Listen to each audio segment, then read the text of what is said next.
Right, I released 2 prior videos to this, and I didn't have my tablet to use the software so I can actually graft the pull down rate.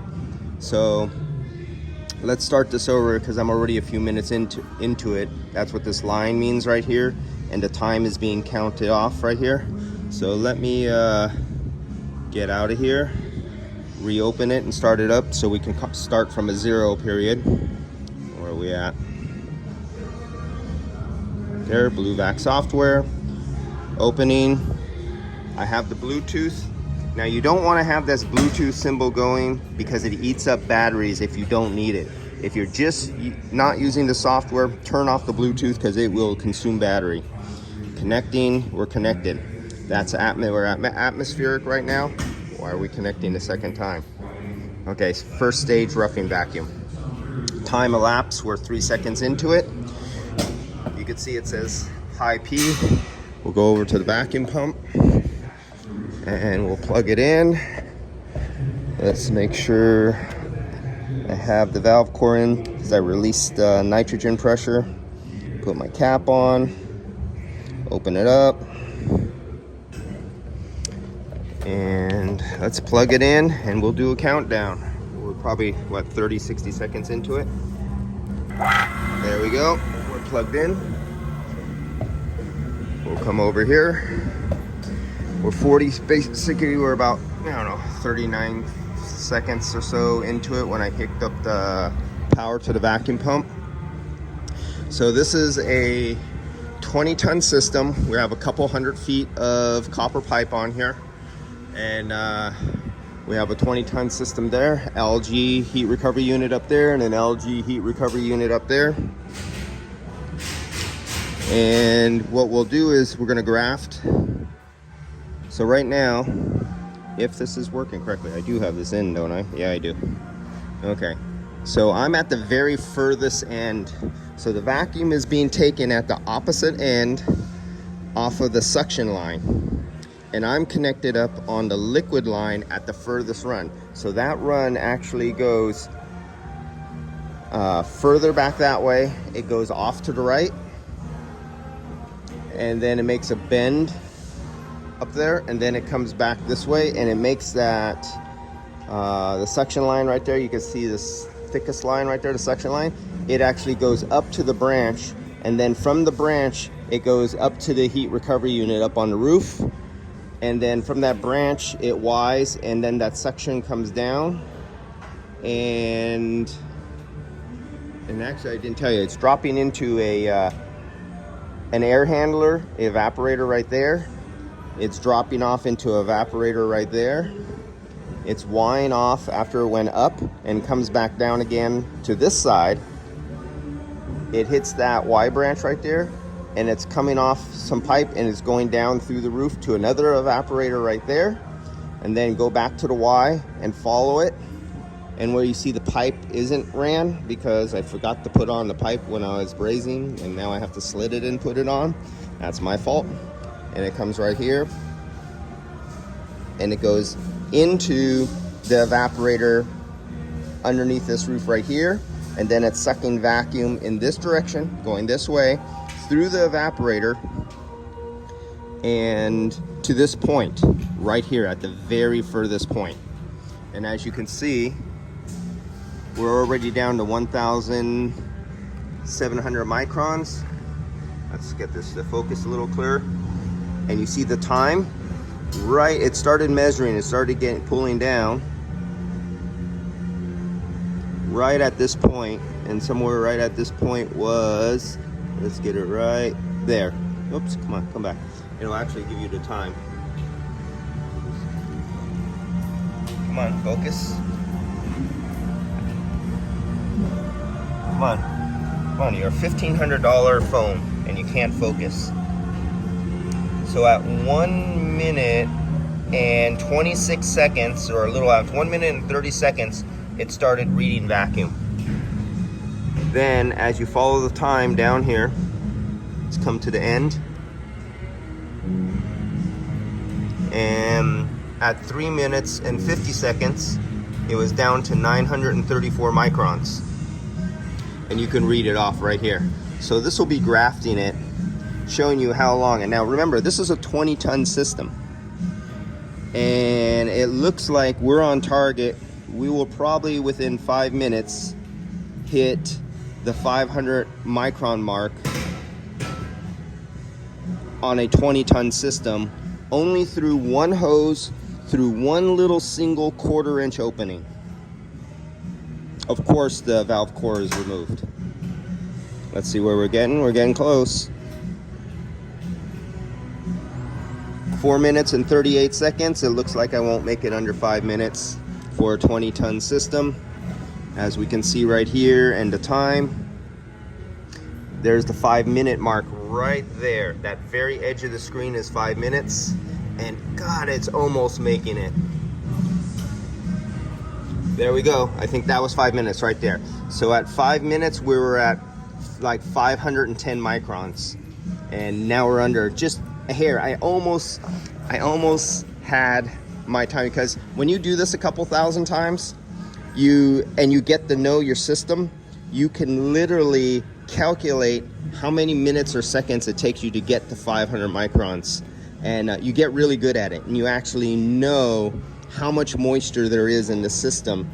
And what you'll normally see, if you've seen my previous videos, this was already, you've seen I pulled down to 29 microns before, and then I turned it off and I isolated the compressor and I let it sit for 24 hours, and in 24 hours I think it went up to 330 microns or something like that after 24-hour vacuum decay test. That's not good enough for me. That's not my standard. It's not the way my dad taught me. 300 is unacceptable. So I did 3 more sweeps just prior to this video. I pulled it down to like 500 microns. I swept it with nitrogen from the farthest corner, going back to on the liquid side and recovering the nitrogen on the vapor side, and I did that 3 times. And now we're on the 3rd vacuum after that. And what you don't see here that you would see is you would see these little hiccups. You would see these little burps, like little lightning bolts going up and down. If you've seen previous videos I've released before on a fresh system that has not been nitrogen sweeped, on the very first pull down, you would see all these little lightning bolts, and you would see the vacuum jump back up, and it would come down again slowly and jump back up and come. What that is the moisture literally coming out of the pores of the metal. Metal is like a sponge. It's porous. It has holes in it, and it has deep crevices and little microscopic holes, and the water molecules are deep. Like, think of sheetrock. Sheetrock is like a sponge, and if you spill water on sheetrock, you don't just get water on the surface of the paper of the sheetrock. It goes down into the chalk, the forgot the chemical name, calcium carbide or whatever it is. It goes deep down inside. So when you feel the surface and it dries after a few hours, it's not dry. There's actually moisture down, absorbed into the actual sheetrock itself, and that takes much longer to come out, as long as the humidity is lower on the outside surface than inside, so it can travel. So the same exact same thing happens in metal, and the moisture comes out to the surface and it gets sucked along the line, and as long as there's air in the system, it's moving in a linear flow, and it's heading towards the vacuum pump. And any molecules that keep coming out off the surface are constantly being brushed away from the surface and pulled out with the vacuum pump. But then there comes to a point where there's no more air in the system to act as a solid substance to actually sweep, to perform that sweeping motion. So the water molecules will come, let's use this conduit as a example. The wall will come off the surface of the metal, and they'll come out and they'll just vibrate there, and they'll just hang there right on the surface. But because there's no nitrogen, no air, there's no solid mass, there's no liquid. Air is a liquid, a fluid. So think of it as there's nothing to sweep that water away. So you come behind it with some fresh, dry nitrogen, and you flow nitrogen in there, and those molecules that took a lot of energy to get them to the surface will now be pushed and swept away to the other end where you're releasing it on the other end. Then you seal it back up, turn off your nitrogen, throw the vacuum pump again, and what nitrogen is inside that cylinder will be pulled and sucked out, and at the same time it will be drawing and sweeping away nitrogen in your pipe. And every time you repeat that, you keep lowering the amount of water available to be swept away. Now here's a good analogy I think might work. Picture this in your mind. Picture a small creek or a river bed, and picture it's full in the winter time and the water is flowing fast, real quickly down the river. Cut this pipe in half and think of it as a riverbed with lots of gravel. And the fast moving water sweeps little gravel. You see the gravel moving at the bottom. If you disturb it, the little chunks of gravel go with the flow of the water out to the ocean, and they just keep on going that direction. Well, think of as summer comes along and it stops raining and the level of the river starts going down, the velocity goes down, and it's a shallow, wide riverbed. And now the river is so low and it's going so slow, the little rocks no longer tumble with the velocity of the water because there's very little water, there's no velocity. Same thing starts happening in the pipe with water molecules. The water molecules come to the surface and they just sit there because you have evacuated out most all the air out of the system, the nitrogen. So all this water just comes to the surface, it just sits there and it stays there. You did not get it all out, and you'll never get it all out, but you'll get it down really low. So that just sits there, and that's the purpose for coming behind and continuously sweeping several times, is to come by, fill it back up with a mass volume of nitrogen so you can sweep the remaining water molecules off the surface of the pipe and extract it. It's really simple. That's the way my dad explained to me before high school. I was still in grammar school, and that's when my dad introduced Micron gauge to me. It was in a leather case.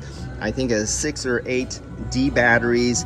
It took 5-10 minutes to set up. It had to heat up, and then you had to ground out the probe to the case, and then you had to zero it. It had to be 70 degrees, and if the temperature changed, that would throw your reading off. Yeah, we had to do a lot to use a Micron gauge back then.